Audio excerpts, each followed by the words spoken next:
Hi guys, it's Shira here, and today's video I'm gonna show you how I do my makeup with no foundation at all. Not much stuff I use on this video, and I hope you like it, and don't forget to keep on watching. Alright guys, now first I'm gonna clean my face with Nivea Micellar Skin Breath Expert Makeup Remover Face and Eyes.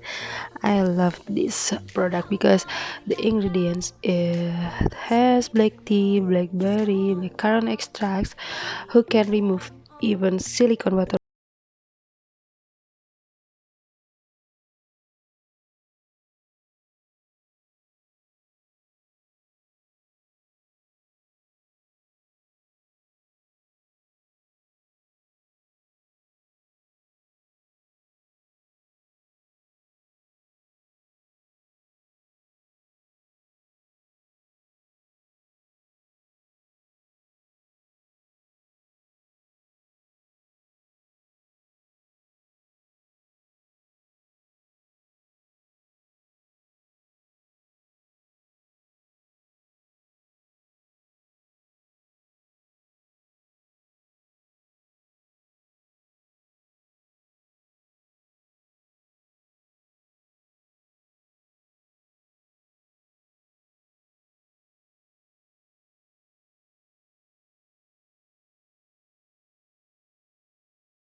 I use pencil liner from Makeover too, and I use shade Nude Sleek. I apply it on the lower lash line to make my eyes look fresh, like enough sleep, not tired. Okay, that's a trick for me.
black. I applied it only to make my eyes look longer and bigger, and I use it straight up going the tip of the eye.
I show you before, and it's instant job for your nose. Back to Total Temptation eyeshadow from Maybelline. I use a highlighter color for my bridge of the nose, and the tips when you use